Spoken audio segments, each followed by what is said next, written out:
Vicente, ya dentro del templo quiero que nos cuente qué actividades se realizan acá.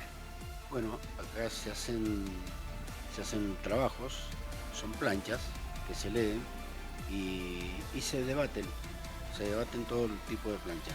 Ese trabajo que hacemos dentro del templo, aparte de lo que es el ritual, la forma de movernos nada más, pero es precisamente eso, es el leer las planchas, los trabajos que traen los hermanos y debatirlos entre todos.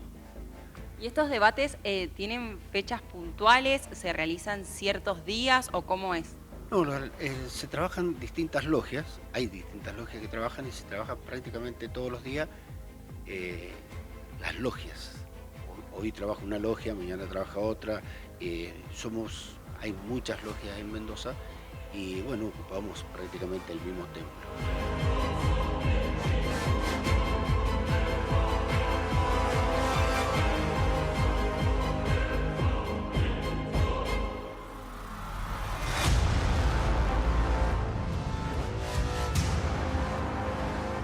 Algo que llama mucho la atención en el logo de los masones es una escuadra y un compás, que justamente tenemos unos acá enfrente. ¿Qué significa esto?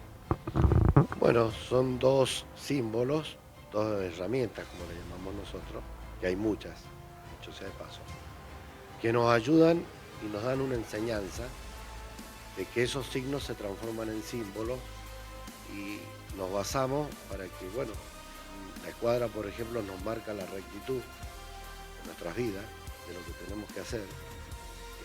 Hay otros tipos de interpretaciones también, de acuerdo a la logia o a los orientes, como se les llaman en distintos países. Y el compás es lo que nos señala también los límites que puede manejar o trascender el masón en su evolución, ¿no? Así que es más o menos lo que podemos decir así, en pocas palabras, de estos dos signos.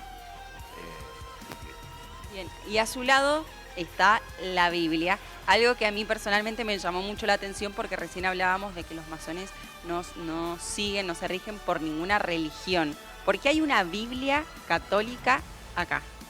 Muy simple, porque para nosotros es un libro sagrado, como puede ser para un musulmán el Corán o cualquier otro tipo de cualquier otra religión, de acuerdo a lo que uno más o menos se, se interpreta o se maneja como libro sagrado. Obviamente, en este caso, como desde el punto de vista del mundo occidental, generalmente, la mayoría de la gente son cristianos o católicos apostólicos, en algunos casos. Entonces usamos como emblema la Biblia, en el buen sentido de la palabra, de usar, como libro sagrado. Y abajo tenemos la Constitución del país. En algunos lugares inclusive se utiliza directamente la Constitución del país, ¿no? Como símbolo, otro símbolo más, de lo sagrado que tratamos de hacer los masones en algunas ceremonias que realizamos, donde fundamentamos los pilares. Entonces, bueno, una de las cosas más interesantes de ello es que tratemos todos los masones, sin importar el grado que cada uno ocupa, de cada día ir evolucionando y ser cada día mejor. Y se hace a través de ciertas alegorías, ceremonias, con las cuales, bueno, tratamos de que se nos vaya grabando en nuestra mente, en nuestro interior, para ser cada día, o tratar de ser cada día un hombre mejor. Luis, a nuestro alrededor el color que predomina es el rojo. ¿Esto tiene algún significado en particular? Sí, hay templos de diferentes tipos de colores. Eh, Significa un cierto y determinado tipo de grado, por así decirlo. Pero hay templos celestes, azules, blancos, en fin, etcétera, de acuerdo a lo que se vaya a manejar en algún momento en lo que se refiere a ceremonias, por así decirlo. No, este templo es muy antiguo. Este templo pertenece a Mendoza. Hay otro templo más, el Godicruz, acá hay Renato Lazanda, que pertenece a la Gran Logia. Este templo es de pura cepa, por así decirlo, porque está constituido inclusive por una asociación civil y todos los masones que trabajamos acá en este templo, independientemente que pertenecemos a la Gran Logia, pero bueno, ellos son los representantes a nivel nacional y nosotros lo único que hacemos es trabajar cada día mejor. Bien. Otra cosa que me llamó la atención a mí y le debe llamar la atención a todo quien esté viendo en este momento es el mandil que tienen puesto Vicente y usted. A diferencia de Miguel, que no lo tiene, que ya habíamos dicho que es como un grado más alto. ¿Cuál es el uso? ¿Quiénes lo usan? ¿Qué representa?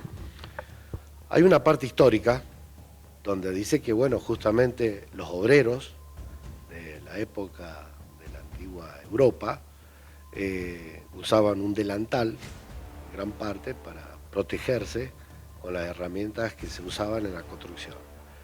De ahí nace la historia también, que también hay otra historia mucho más antigua, de lo que significa el mandil. Cada grado, cada sistema de evolución tiene un mandil de distinta forma, de distinto color, pero son todos mandiles. Hasta, como bien dijo el querido hermano Miguel, hasta el grado 30.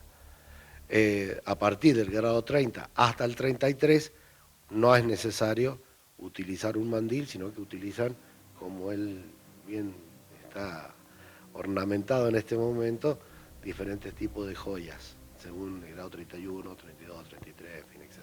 ¿no? Pero el mandil es eso, y significa el trabajo, ¿no? No dejamos de ser obreros. En algunos lugares nos denominamos los obreros del bien, porque justamente lo que trata la masonería, que a través de todos sus miembros, no tan solamente en la fraternidad, en la hermandad que tratamos de que se propague entre nosotros, sino que también tratamos de que en la parte profana, como llamamos a la sociedad, podamos hacer el bien.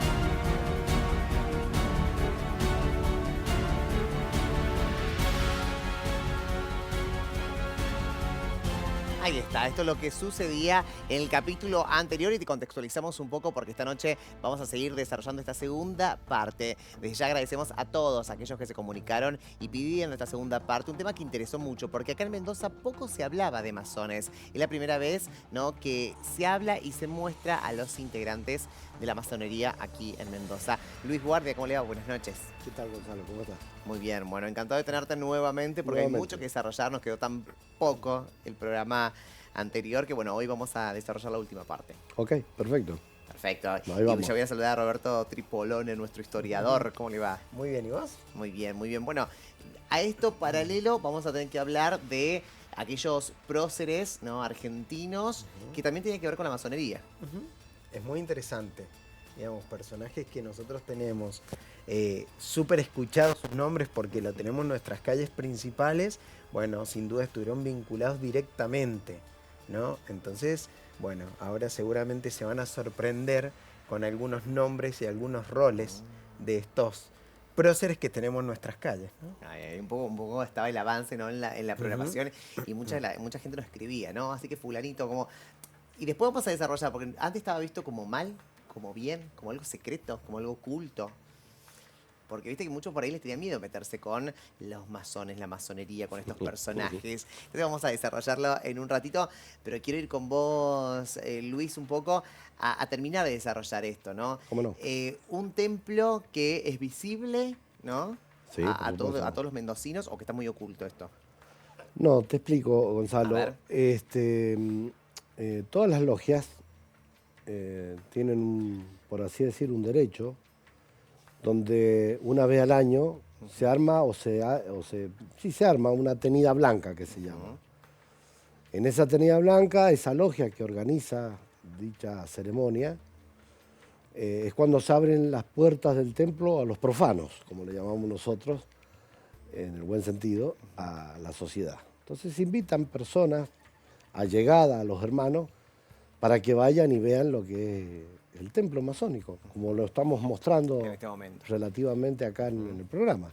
Y ahí se explica más o menos lo que es la masonería, la historia de la misma, que es riquísima, que acá el historiador no me va a dejar mentir de lo que estoy diciendo, ya que hay una historia argentina, una historia latinoamericana, una historia europea, terrible. Y bueno, entonces mostramos y damos a entender los ideales, sobre todo de la masonería. Pero existe eso, o sea, se puede hacer perfectamente, de hecho se han hecho. Me dijiste que querías aclarar algo, ¿no? Ah, al sí, aire. un error que cometí, que pido disculpas a los hermanos sobre todo, Ajá. a los hermanos masones, cuando hablamos de Inglaterra, donde yo dije que era el duque de York. No, es el príncipe Eduardo, el actual presidente de la masonería inglesa, que a diferencia de acá, desde el año 67, 1967 hasta la época, sigue siendo el gran maestre, como se le llama, ¿no? Y es el duque de Kent. Y es primo de la reina Isabel.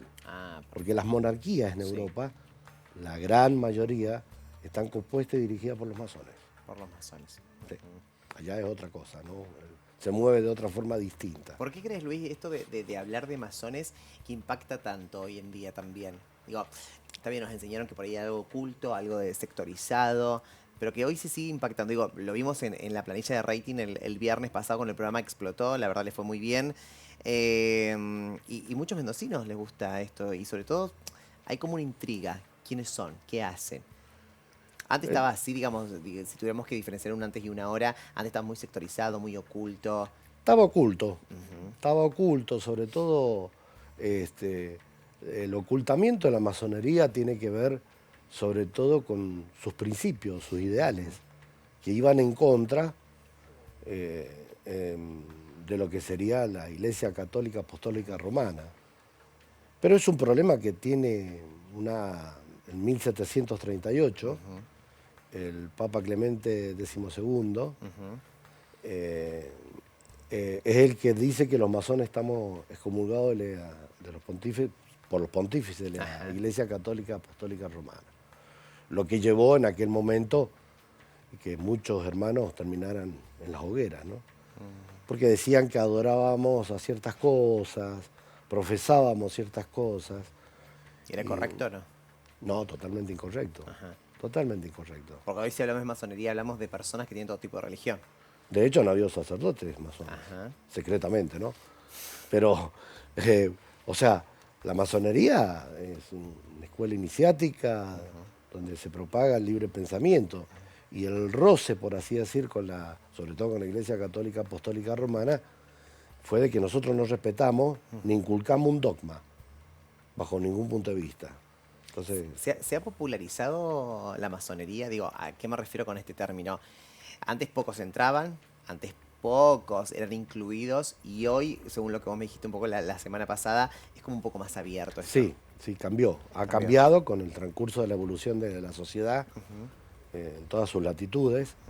Ha cambiado bastante. Sin embargo, quedan algunos resabios, por así decir, en algunos países donde la masonería es más elitista, ¿no?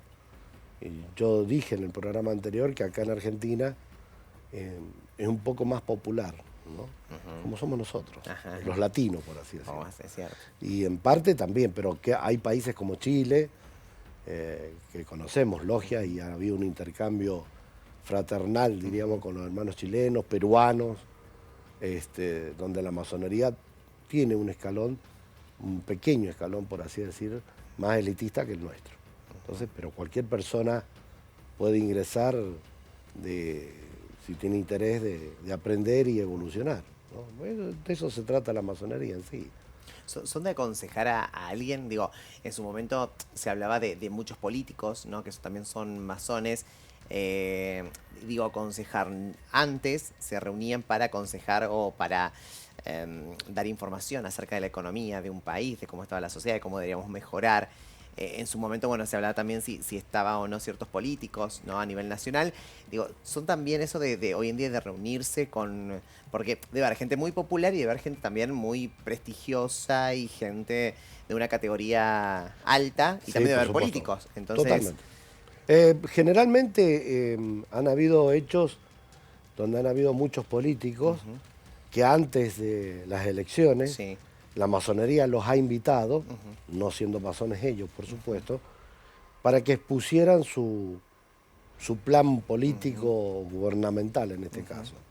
Eso ha ocurrido acá en Mendoza, ha ocurrido en Buenos Aires, y más allá de la historia de la masonería, Por ejemplo, Sarmiento, que fue presidente de la Nación, ocupaba el cargo más alto de la masonería, era gran maestre de la masonería.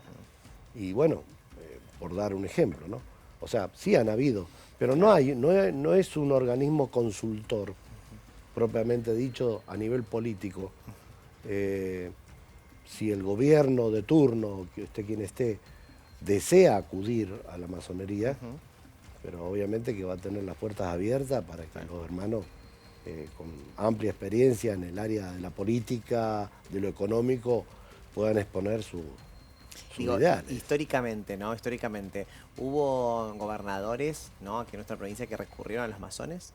Sí, hay situaciones donde la han consultado, como te decía. Sí, gobernadores sí. Y presidentes, han habido varios presidentes que han sido masones. ¿Y gobernadores de Mendoza? ¿También? Obviamente que no se puede decir, No, obviamente que hay un reglamento que tienen ustedes que se puede decir quiénes son los otros integrantes, excepto que los integrantes no quieran dar la cara. Sí, han habido más que nada gente en la antigüedad, por así decirlo, en tiempos anteriores que han sido masones, vicegobernadores, diputados, senadores, sí, han habido. Y después nos vamos a meter en la parte histórica, te quiero preguntar ahí varias cosas, Luis. Ahí ya nos vamos a meter, porque hay cosas que uno dice, bueno, esto era el pasado, o tiene que ver con la historia. Y después decir, no, a ver, esta historia tiene que ver mucho con la actualidad también, ¿no?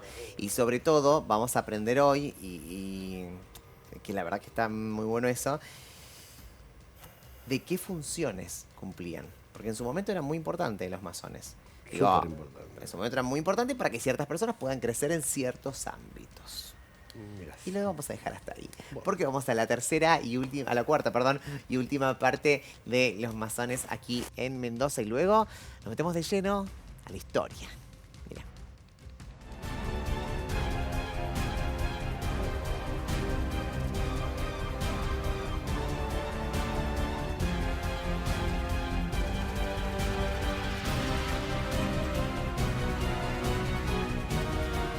Yo voy señalando algunos símbolos o cosas que creo que llaman la atención y que pueden tener un significado, como por ejemplo son las baldosas.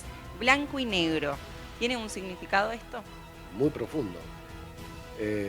Esto es un recuerdo que tenemos todos los masones, en la cual, si bien buscamos, por así decir, la perfección y la evolución de cada uno de los miembros de la masonería, pero nunca dejamos de ser mortales o seres humanos. Es decir, nos hace recordar de que siempre estamos entre el bien y el mal. El bien obviamente representado por el color blanco y lo malo obviamente representado por el color negro. Entonces, bueno, eso es un acto consciente e inconsciente de que pertenecemos a una imperfección y que siempre estamos, ¿no?, codo a codo entre el bien y el mal. Estos dos colores opuestos también se repiten en dos piedras, una negra y una blanca, que cada una representa algo. Claro, lo que pasa es que en el caso de las piedras, o sea, en la masonería, lo que se trata de inculcarle al hombre es que somos una piedra imperfecta. Es decir, tenemos muchas imperfecciones. Y una de las labores, uno de los puntos más sublimes de la masonería, es que cada uno de nosotros, de los miembros, nos transformemos en una piedra lisa, cúbica y exacta, perfecta, por así decirlo. Alcanzar o tratar de alcanzar una perfección en base a esas enseñanzas que nos da esta institución a lo largo de nuestras vidas, de los años que uno participe, ¿no?, y los grados que uno vaya evolucionando, obviamente. Eso es lo que tratamos de hacer. Bien. En el techo podemos ver literalmente un cielo, una parte con estrellas, un cielo estrellado se podría decir, que se van perdiendo esas estrellas hasta llegar a un cielo liso. ¿Esto qué representa? Eso nos representa, mejor dicho, a todos los masones, de que cuando ingresamos, venimos de la penumbra, de la oscuridad, y avanzamos hacia la luz. Es como le llamamos nosotros este punto, que es en la parte donde se sienta el presidente de cada logia y dirige a los hermanos en cada una de las sostenidas. ¿Por qué? Porque acá está la luz, representado justamente por varios símbolos y por la altura, ¿no?, de la evolución tenemos. O sea, entramos o venimos de la penumbra en busca de la luz. Es más o menos el significado que se le da al estrello, al techo, perdón, con estrella o sin estrella, al piso, a los escalones, de la diferencia que hay entre donde nos sentamos casi todos y esta parte que es donde se sienta gran parte de la oficialidad, como se le llama, al funcionamiento de cada logia. Acá en el templo tenemos 3 niveles, se podría decir. Del primer nivel al segundo hay 3 escalones y del segundo al tercero hay 4. ¿Esto tiene un significado? Sí, en los primeros 3 escalones significa la evolución del masón durante el tiempo que desarrollen llegar a maestro. El grado de aprendiz, compañero y maestro. Y acá, bueno, estos escalones que están acá es del maestro que llega a transformarse en el presidente del taller. Una evolución más porque son el grado 4. Entonces, bueno, la persona que está acá arriba, que simboliza o pertenece al taller, es el que dirige el presidente, como se le llama. Cuando alcanza el grado de presidente de un taller, está prácticamente en el grado 4. Y de ahí en más, bueno, hace su carrera en otros cuerpos de la masonería, porque la masonería tiene varios cuerpos.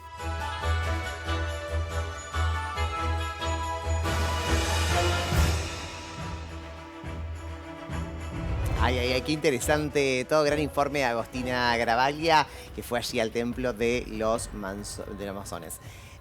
Luis, símbolos que llegaron, símbolos que están en todos los lugares, en todos los templos de los masones, o cada templo tiene símbolos particulares. ¿Se entendió la pregunta? Perfecto. Generalmente el 90% de todos los templos que hay o existen en el mundo son iguales. Ajá. O sea, que todos cumplen con las baldosas, con todos los símbolos que vimos allí. Sí, algunos templos, por ejemplo, tienen otra arquitectura, por así decirlo, pero los símbolos bases de la masonería son los mismos. Hay algunos tienen otra decoración, obviamente, y sobre todo los grandes talleres de los países del primer mundo, ¿no? ¿Qué decisiones toma un presidente? Digo, me imagino que para ser presidente lleva mucho tiempo. ¿Son los 33 grados? No. ¿No necesariamente? No. O sea, vos podés tener el rango más alto y no ser presidente. Hipotéticamente, generalmente cuando se alcanza Sí. esos grados tan altos en Sí. la masonería es porque ya ha sido presidente de un taller. Ah, O sea, por eso dije que hay varios cuerpos, ¿no? bien. Pero bien. cualquier hermano que llegue al grado 3, que es el grado de maestro, puede ser presidente, presidente. de un taller. ¿Qué obviamente. beneficios tiene con respecto al resto? No es un beneficio, Bien. es una cuestión de honor. ¿Obligaciones? Muchas. ¿Responsabilidades? Ahí Muchas, está. muchísimas. Porque tiene que comandar, por así decir, a todos los hombres que están en el taller y dar directivas de las funciones de cualquier taller, que también hay talleres que son muy esotéricos, hay talleres que son muy políticos o están en el tema de la política, hay otros talleres más multifacéticos, por así decirlo, donde se tocan o tienen una personalidad, por así decirlo, distinta. Eso lo va manejando, lo maneja el presidente, pero también todos los hermanos que componen ese taller, ¿no? Las decisiones son... se lleva a votación, digamos, cualquier decisión que se tome. Si la decisión que hay que tomar es una decisión compleja o de alta responsabilidad, sí, por supuesto, se lleva somos democráticos. ¿Qué sería una decisión compleja? ¿Cómo? ¿Qué sería una decisión compleja, por ejemplo? Y una de las cosas más graves que pueden ocurrir, por ejemplo, es que algún hermano desvíe su camino. Ajá, bien. ¿No? Bien. Y se tomaría una decisión con respecto a él. Claro, se toma una decisión siempre democrática, siempre tratando de llevar al bien de ese hermano, ver qué se puede hacer, cómo se lo puede ayudar, o también pensando en el bien del taller, ¿no? Obviamente. Perfecto. Es algo que se maneja a veces con una simplicidad donde el presidente dispone, y si no, bueno, hay diferentes sistemas para llegar a coordinar juntos, siempre estando presente el presidente, donde se arma una votación que a veces es la totalidad del taller, a veces no, son diferentes formas, es un poquito complejo. Bastante. Pero no quiere decir que no exista siempre esa pluralidad o democracia o sistema democrático en todos los talleres. Por eso es que la masonería, a diferencia de otras instituciones, se ha mantenido a lo largo de los siglos, ¿no? De los siglos, es verdad, es verdad. Y vamos a irnos al pasado, Robert, y me voy a ti, al pasado, vamos al pasado de los masones, a nuestros líderes, ¿no? Próceres argentinos, que descubrimos, si bien siempre se habló de que eran masones, descubrimos quiénes un poco estaban allí, ¿no? Y esa cosa de, no puedo creer, ¿no? Viste que todavía seguimos con eso de quiénes eran los masones, quiénes fueron en su momento. ¿Qué tuvo que ver con el proceso de la independencia de América Latina en los masones? Mira, creo que el proceso de independencia es fundamental, digamos. La participación es fundamental. Si bien sean grandes factores y muchos factores... Tenemos un problemita con el micrófono, Robert. A ver, ¿Seguía? a ver. ¿Se puede? ¿Ahora? Ah, listo, ahí está, perfecto. ¿Sí? Sí, sí, sí. Perfecto. Bueno, como dije recién, que es clave, ¿no es cierto?, la participación en este proceso de independencia. De hecho, creo que no la podríamos pensar de otra manera como un factor fundamental. Cuando nosotros analizamos el proceso de independencia, que también es un error pensarlo como el de nuestro país, sino que hay que pensarlo como un plan americano, Bien. sin duda. Nosotros siempre decimos que hay múltiples factores, pero en esos múltiples factores generalmente están vinculados, ¿no? Si yo te tengo que decir, por ejemplo, un factor fundamental del proceso de independencia es que las 13 colonias de Norteamérica logran su independencia. Bueno, ahí hay un enclave masón muy importante para ese proceso de independencia. Si yo te digo, no sé, un proceso que empuja la independencia de América es la Revolución Francesa, ahí tiene mucho que ver, ¿no? Entonces es como que por detrás hay un juego que es muy interesante y es muy difícil de detectar también. Esto es una realidad, digamos. Muchas veces cuando a mí que me toca el lado de la historia y tenés que hablar de estos temas, es como, Claro. ojo, y hay que tener cuidado porque, Sí. ¿qué pasa? Y más te decía Robert por privado, digo, no muchos historiadores se animan a hablar de los masones, ¿no? De los próceres Es masones. medio tabú, Claro, lo medio tomamos tabú. medio como Sí, un tabú sí. porque ¿qué pasa? Si bien hay documentación, ¿no? Pero hay una tradición oral muy fuerte y nosotros como los que nos dedicamos a la historia nos regimos por ese papel, ¿no? Entonces esto nos condiciona, podríamos decir, si bien encontramos documentos y empezamos a reconstruir, nos quedan como muchas lagunas porque no alcanzamos como a enlazar algunos hechos o procesos. Entonces, bueno, dijimos, retomamos así rápidamente, proceso de independencia de toda América, se vincula, no la podemos pensar sola. Hay un personaje muy interesante, ¿no? Que es Francisco de Miranda, y él planea esta independencia de América, ¿no? Él está en Europa y él planea este proceso de independencia como en un conjunto, ¿no? Entonces, de alguna manera, digamos, si bien nuestro prócer, que es el que vamos a hablar un poquito ahora, que vos lo dijiste cuando iniciamos, San Martín, Sí, un ratito.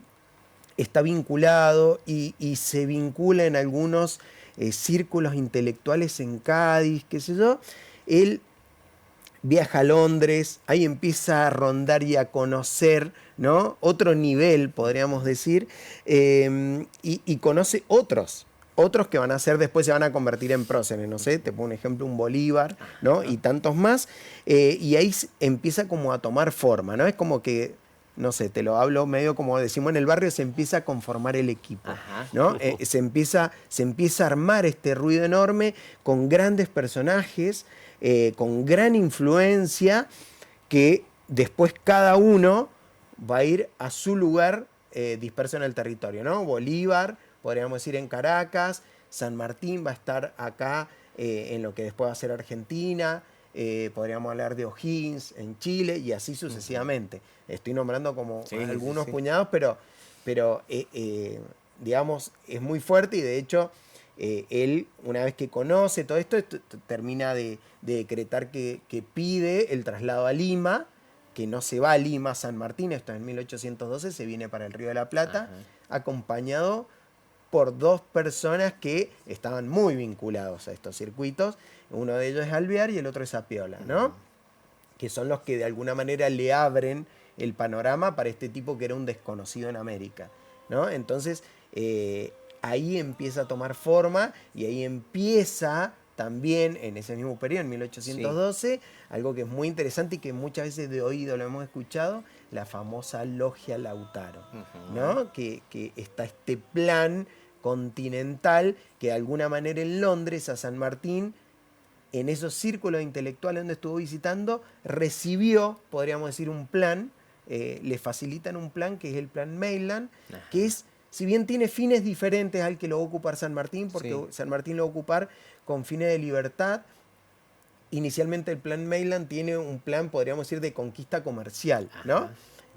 Origen de Gran Bretaña, que sabemos que era el dueño, podríamos decir, o quiere adueñarse de todo el comercio de estos continentes, y que ahí hay un plan de cruzar la cordillera y desde Chile, por el Pacífico, llegar a Lima. Bueno, San Martín de alguna manera lo transforma y lo adecua para que sea un plan de libertad, pero de ahí viene un poco toda esta información, que no es poca cosa. Y un San Martín, si no me equivoco, corríjanme, ¿no? Que estuvo en varias órdenes. San Martín. Digo, no fue la única del Lautaro. No. La logia Lautaro, según la historia, parte directamente de San Martín. Ajá. O sea, Pero hubo otras anteriormente. totalmente. Vale, Sí. Él venía ya con experiencia. Total, sí. O sea, a lo que hace referencia acá el amigo de la historia, Sí. en esos círculos que se empieza a mover Miranda en Europa, San Martín, Bolívar, bueno, etcétera, habían parte de círculos masónicos, ¿no? Que eran los que, obviamente, empezaron a armar una estrategia militar sin precedentes de nada más ni nada menos que darle a la libertad a América. ¿Por qué muchos critican esta parte de San Martín, ¿no? Diciendo, bueno, quería liberar a América, quería estar con el pueblo, pero a su vez pertenecían a los masones. Como si los masones fueran como algo que no tenía que ver con esto, que no tenía que ver con la independencia, ni tenía que ver con la parte popular. No. Digo, también fue criticado por eso. Pero justamente no había el sistema de comunicación que tenemos hoy. Total.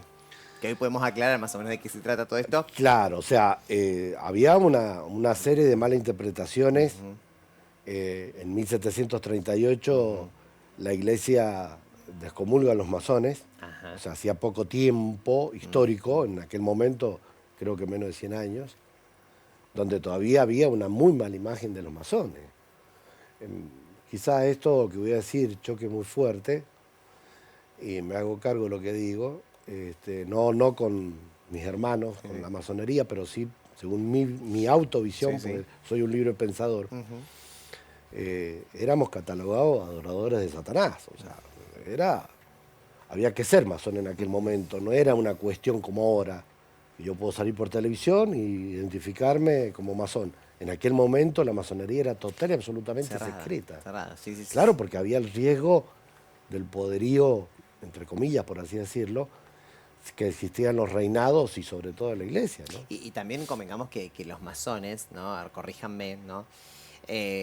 También de uno u otro modo o elevaban a un líder o no. Digo, en este caso muchos dicen lo que sucedió con San Martín, que lo han elevado, que lo han ayudado muchísimo en el cruce de los Andes, que lo ha potenciado como futuro líder, digamos, de la Argentina. Bueno, Claro. y te digo, perdón, No, está bien. y te digo más, no solo como el personaje, como la persona, ni siquiera voy a ir a la persona.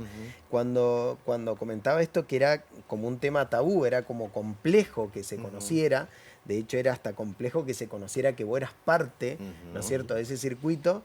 Pensemos que en ese momento se está planeando derrocar, ¿no es cierto?, una monarquía, ni más ni menos. Claro. Este circuito tiene que ser absolutamente hermético y cerrado. Creo que también viene un poco por ahí, ¿no? Se manejan temas que son Fuertes. realmente peludos, Total, podríamos decir, ¿no? total. Son bravos. Entonces no es que estamos hablando de cosas simples. No, y también que unos pocos tenían la decisión sobre el país o sobre el rumbo del país, ¿no? También es una realidad, ¿no? Y mucho mejor, digamos, si esa decisión se puede tomar en amigos. Obviamente.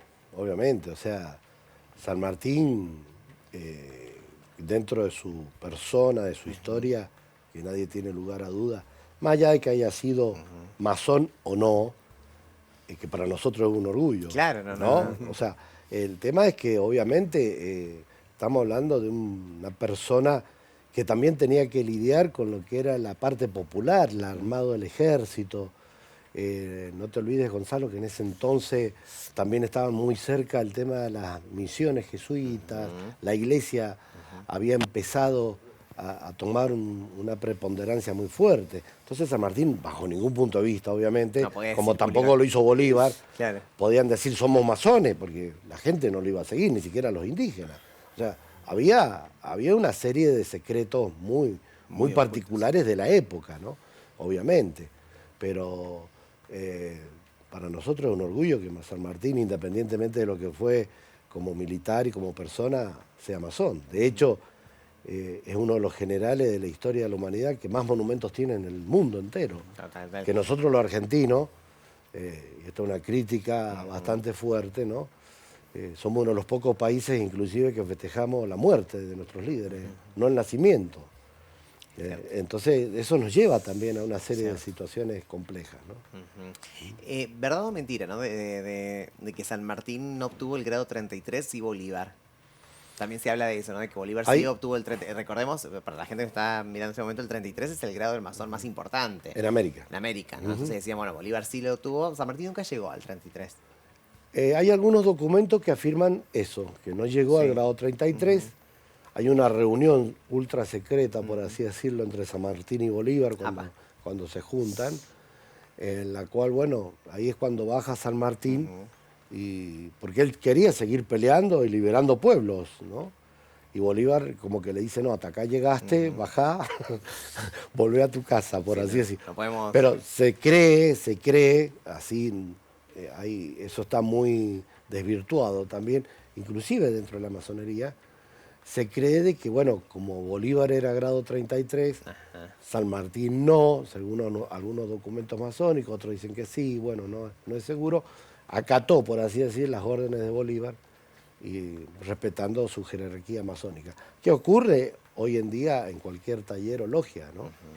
Que respetamos el grado, siempre, claro. Sí. respetamos la capacidad, ¿no? O sea, de los hermanos que ostentan un grado o que ocupan un cargo en la masonería, obviamente. Históricamente, Robert, ¿se sabe algo de esto de la reunión de Bolívar y San Martín, de su relación? Sí, se ¿San sabe Martín tenía mucho respeto por Bolívar? Se saben muchas cosas. Ajá. Se saben muchas cosas. Sí. Siempre se comentó esto que era como muy secreto. Bueno, se saben muchas cosas. Primero, nada, un poco con lo que estaba diciendo Luis, Sí. esto de San Martín siempre estuvo vinculado, ¿no? O por lo menos muy cercano al tema de las logias, si bien no se tiene un documento concreto de que se inició, por ejemplo, ¿no? Entonces por eso hay algunos que cuestionan esto. Que era lo que decíamos, que hay estas lagunas que nos hacen un montón de preguntas, pero que tuvo vinculación directa, sin duda. Digamos, de eso no cabe ni la menor duda.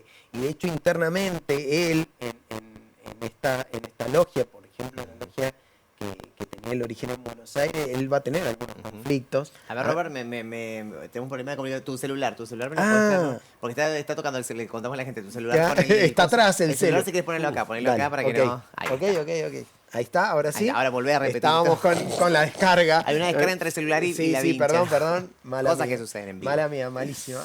Bueno, y él tiene algunos conflictos, ¿no? De hecho, él se retira de esa logia de Buenos Aires porque tiene grandes conflictos con dos personajes que son muy conocidos para nuestra historia, que uno es Rivadavia y el otro es Alvear, ¿no? De hecho, en un momento lo acusan de que él se ha robado un ejército. Cuando él está en Chile con el ejército de los Andes, le piden que vuelva y retorne a colaborar con el avance del litoral contra Buenos Aires. Él se niega. Pero bueno, creo que acá es como entender a San Martín también un poco. Cuando nosotros hablamos de Miranda en Europa y cuál era el plan, en ese momento, digamos, yo ahí por lo que tengo entendido un poco posterior a ese periodo donde se termina como de fragmentar digamos, la masonería con la iglesia. Hasta ese momento era como que hay un solo objetivo. ¿Cuál es el objetivo? ¿Cuál? Y es muy claro, liberar América, ¿no? Podés tener diferentes creencias, el único objetivo acá es ese. Y creo que él todo el tiempo va a marcar estos objetivos. Cuando él, digamos, se disgusta, podríamos decir, con la logia de Buenos Aires, se va con el ejército, es como que tiene súper claro el objetivo, ¿no? El objetivo está allá. Y cuando sucede esta, y ahora mirá toda la vuelta que di para llegar a Bolívar, pero hay que poner en contexto. Súper interesante. Hay que poner en contexto Sí. porque si no después no Sí. se entiende. No. Entonces dijimos rápidamente, San Martín cruza la cordillera, se libera Chile y de Chile al Pacífico. Ahí hay una confrontación que va a ser inminente, ¿no? Si bien piensan en muchos casos muy parecidos, pero en otros no.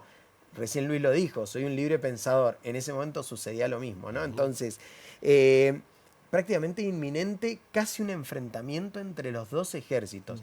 El que viene liberando por Colombia, que lo conocemos como la famosa Gran Colombia, y el ejército de San Martín que viene desde el sur. Entonces, ahí solicitan una reunión. ¿Cuál era la reunión? Un lugar, un sitio neutral. ¿Cuál? Guayaquil. Ajá. Entonces, ¿qué va a hacer? Hay una jugada que a San Martín le molesta mucho. Ah. Porque esta jugada va a ser que mientras San Martín va desde el Perú para reunirse con Bolívar en Guayaquil, Bolívar va a anexar a Guayaquil como un territorio de lo que conocemos como la Gran Colombia, ¿no? En Colombia. Entonces, se entera San Martín por una carta como diciéndole, te espero como en mi casa. La idea era un territorio neutral porque va a haber una negociación. Ajá. Entonces ya ahí llega como mal parado. Y esta famosa entrevista que nosotros decimos, bueno, es como una entrevista ahora, nos tomamos un café, 40, 50 minutos. Bueno, tenemos que pensar que fueron 3 reuniones, en total fueron alrededor o más de 7 horas de reunión. Y posiblemente la más pesada fue la última, Sí. que es donde terminan de definir, porque la primera San Martín llega muy molesto. Esas crónicas están, digamos, esos documentos están, llega molesto por esta situación, ¿no? Siente que le ha hecho una mala jugada, entonces ya entran con algunos chispazos, podríamos decir. Y a su vez tenía que respetarlo porque era como el rango más alto de los masones. Sí, pero también no nos olvidemos que eran hombres, Sí, no, total. imperfectos, por supuesto. Obvio. Con ambiciones. Totalmente. La ambición de Bolívar, por ejemplo, era mucho más grande, que según los documentos masónicos también, era mucho más grande que la de San Martín. San Martín tenía la visión, por así decir, de respetar los pueblos, ¿no? Bolívar es como que quería avanzar y, a lo que decía acá el historiador, de la Gran Colombia, ¿no?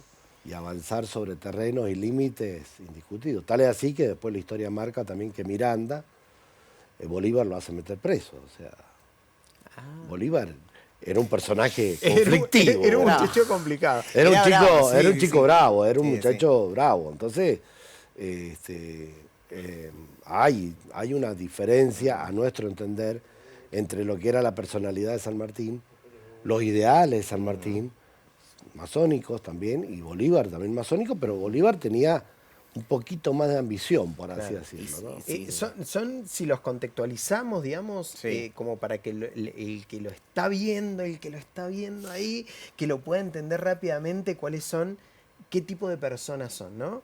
Si bien los dos buscan la libertad de América, podríamos decir que Bolívar nace en una casa, es un hacendado, 200 esclavos, ¿no? Tiene un contexto histórico-económico diferente.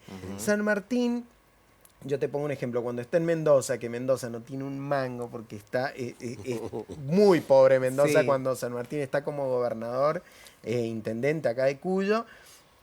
San Martín, el lujo que tiene, aparte de los soldados en el campamento de instrucciones, que hoy lo conocemos como campo histórico El Plumerillo, es que el soldado duerme en el piso con un colchón de pasto seco. Y San Martín tiene un camastro, que un camastro es como una cama que tiene tientos, que es como si fueran cinturones, imaginemos cinturones de cuero, atravesados, que eso era el colchón, ¿no? Entonces, come con la tropa, se pasea por delante de ellos, ayuda con la instrucción.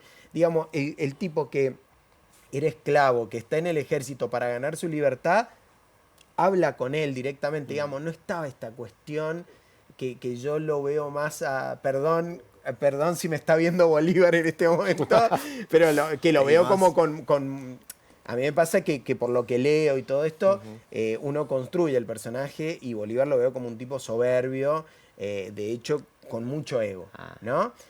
Imaginemos que en esta reunión de Guayaquil, cuando se retira San Martín, le hace un obsequio. ¿Cuál es el obsequio? El retrato de Bolívar. ¿No? Le hago un retrato, es como que yo te regalo mi foto, Claro, tomá, la foto poné la de- voz. Entonces ahí hablamos un poco de las personalidades, ¿no? Que creo que no hay que sacarlos de contexto. Creo que muchos de los errores que hoy le podemos discutir con el diario de cuántos lunes Sí, después, ¿no? 200 años después es muy fácil criticarlos. Total. Pero creo que para entender un poco los comportamientos hay que basarnos un poco en cómo eran, ¿no? Eran tipos que metieron muchos goles, pero también cometieron errores. Total, Entonces hay total. que tomarlos, creo que desde ese lado, ¿no? Ay, que me estoy quedando sin tiempo. Detesto cuando la producción me dice por acá, me estoy quedando sin tiempo. Estaría hablando todo el tiempo, pero la verdad a los dos les quiero agradecer, sí, Por porque la favor. verdad era construir un poco la historia y construir también quiénes son los masones, ¿no? Y yo creo que se va a seguir hablando por mucho más tiempo acerca de los masones porque una función cumplen, ¿no? Y cumplir una función muy importante y hoy Muy importante. deben cumplir una función muy importante también en la sociedad, así que seguramente vamos a seguir desarrollando. Gracias, Luis. Por favor, un placer, como Gracias, siempre. Robert. A vos.